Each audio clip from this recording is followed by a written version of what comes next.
Le centre hospitalier universitaire de Saint-Étienne, ce sont des professionnels qui mettent leurs compétences au service des patients 7 jours sur 7 et 365 jours par an. Suivez-moi. Professeur, quelles sont les missions du service d'ophtalmologie au sein du CHU de Saint-Étienne? Notre mission est double. Soins de haut niveau avec des chirurgiens performants, recherche sur la greffe de cornée reconnue à l'international, sans oublier la chirurgie de proximité, où les examens sont faits le jour même avec des équipements de haut niveau, ceci en lien étroit avec les autres services d'ophtalmologie des hôpitaux publics de notre territoire de santé Rhône-Alpes-Ouest. Alors, le CHU est aussi en centre-ville, ce qui est moins connu. Est-ce que vous pouvez nous expliquer ce que vous faites à la Charité? Bien, entre 140 lits, des équipes de soignants et de médecins gériatres soignent et accompagnent des patients âgés au cœur de la ville, sur l'hôpital de la Charité, Trousseau et Bellevue. Donc, professeur, la chirurgie cardiaque est un service très technique, mais aussi en lien avec d'autres services, non? Bien sûr, on est au cœur d'une activité où sont intégrés les radiologues, les cardiologues bien sûr, les réanimateurs, les biologistes, et puis tout le personnel infirmier. Vous accueillez de nombreuses femmes à la maternité. Est-ce que les accouchements sont toujours faciles? Nous accueillons plus de 3500 accouchements par an, avec des grossesses qui sont simples, mais parfois extrêmement complexes. Tout ça nécessite bien entendu un niveau de technicité et d'expertise extrêmement important. Et pour cela, nous avons un environnement, un ensemble de services qui nous permettent de prendre en charge le couple dès la conception de la grossesse, puis la grossesse qui peut être pathologique, et enfin tout le développement du nouveau.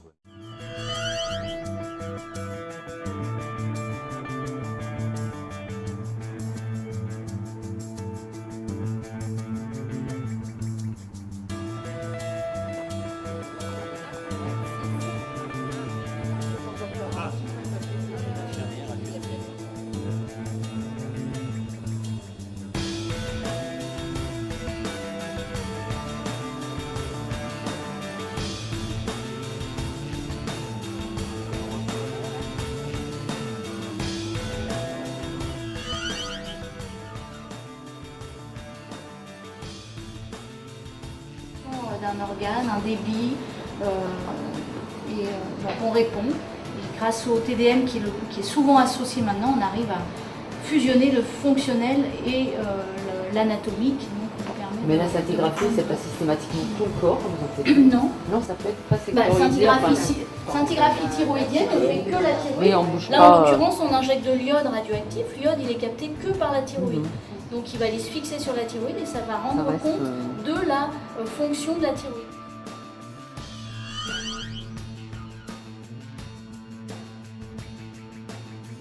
Donc, à cet étage, nous avons 2 scanners qui répondent au programmé.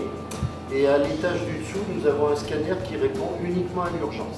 À l'intérieur, il y a un tube qui produit des rayons X. Donc c'est un système irradiant. Au milieu, on introduit le patient qui est couché sur ce lit.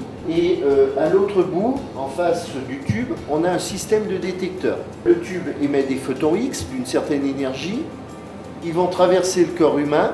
Donc ils vont être atténués, certains vont perdre de l'énergie, plus ou moins, ça dépend s'ils rencontrent de l'os, des organes, etc. Et les détecteurs sont là pour lire l'énergie résiduelle,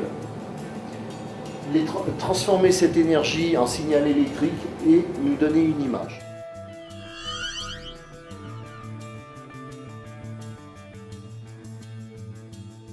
Je vous en prie, entrez. Une structure qui a ouvert ses portes en avril 2008. Nous faisons chaque jour entre 1500 et 1600 repas. Et les soirs, nous avons une distribution automatique qui est ouverte pour les gens qui travaillent de nuit ou qui ne peuvent pas venir pendant les heures d'ouverture du CEL.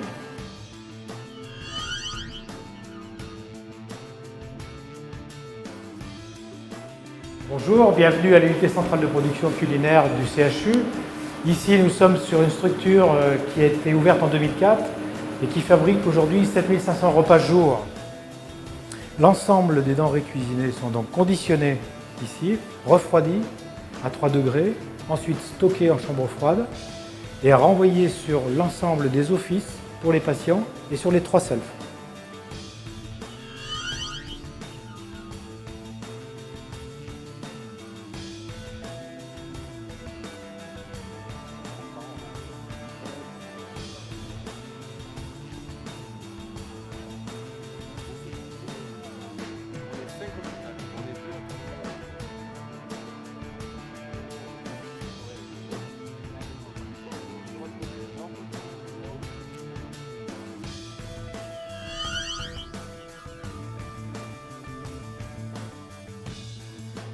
Donc, on va voir l'arbre respiratoire et les bronches de façon à pouvoir soit poser un diagnostic. Donc, pour poser un diagnostic, le médecin le fait par l'observation, mais aussi par les différents prélèvements qu'il va pouvoir faire. Des prélèvements sous forme de brossage, sous forme d'aspiration à l'aiguille ou sous forme de biopsie. Donc, vous pouvez vous approcher si vous voulez, parce que je vais vous présenter un peu le matériel.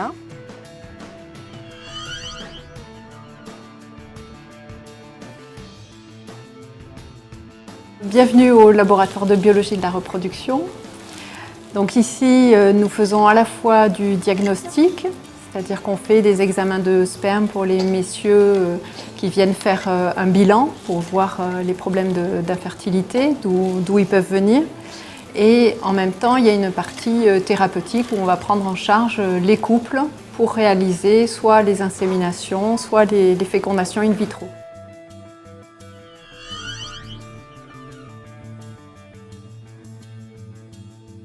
Je me présente, je suis le docteur Denis Vatan, je suis médecin tabacologue et je suis responsable de l'unité de coordination en tabacologie.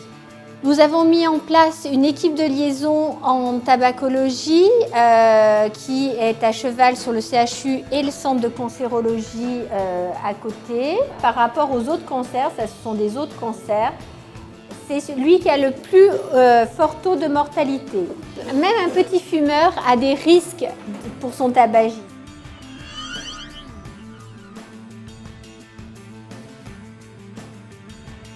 Alors ici, on fait ce qu'on appelle des tests d'effort.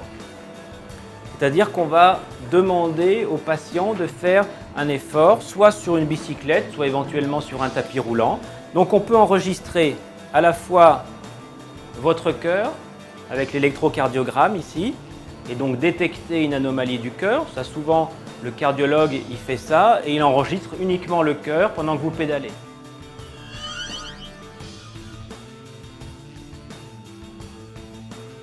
S'il y a des pathologies des jambes qui expliquent par exemple qu'il y a des réveils liés à des mouvements spontanés des jambes, ce qu'on appelle les jambes sans repos, je ne sais pas si ça vous dit quelque chose, ça, un peu les impatiences musculaires dans les jambes, ça peut donner ce qu'on appelle une fragmentation du sommeil, c'est-à-dire que le sommeil n'est pas bon, lié à ces mouvements, ou des anomalies respiratoires. Donc après, on va extraire ces données, on va les lire et puis on les reverra en consultation avec leurs résultats pour dire est-ce qu'il y a quelque chose à faire, oui ou non, et on voit avec nos collègues cliniciens quelle est l'orientation à faire. Vous l'aurez compris, le CHU vous prend en charge à tous les âges de la vie.